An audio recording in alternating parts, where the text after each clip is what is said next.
તેવું હર્ષ સંઘવી દ્વારા ટ્વીટ કરવામાં આવ્યું છે। મંદિર ચોરીના કેસમાં 94% સફળતા મળી છે। આ એક અદ્ભુત સિદ્ધિ છે। આ પોલીસની મહેનત અને સમર્પણને દર્શાવે છે। તો ગૃહ રાજ્યમંત્રી હર્ષ સંઘવીનું ટ્વીટ સામે આવ્યું છે। વધુ વિગત સાથે સંવાદદાતા હિતલ પારેખ જોડાઈ ચૂક્યા છે। જે હિતલ, ગૃહ રાજ્યમંત્રી હર્ષ સંઘવીએ ટ્વીટ કર્યું છે, મંદિર ચોરીના કેસને પણ ગણાવ્યા છે। 94% સફળતાની વાત આ ટ્વીટમાં કરવામાં આવી છે।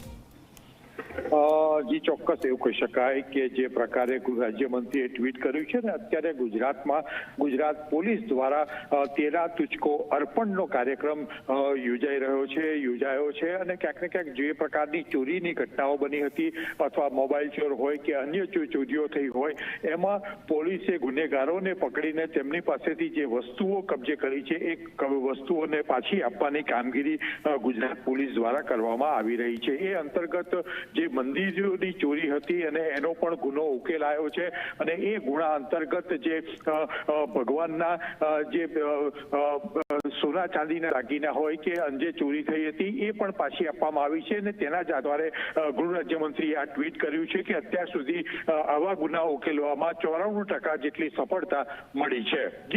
જી હિતલ, જાણકારી સાથે જોડાવા બદલ આભાર।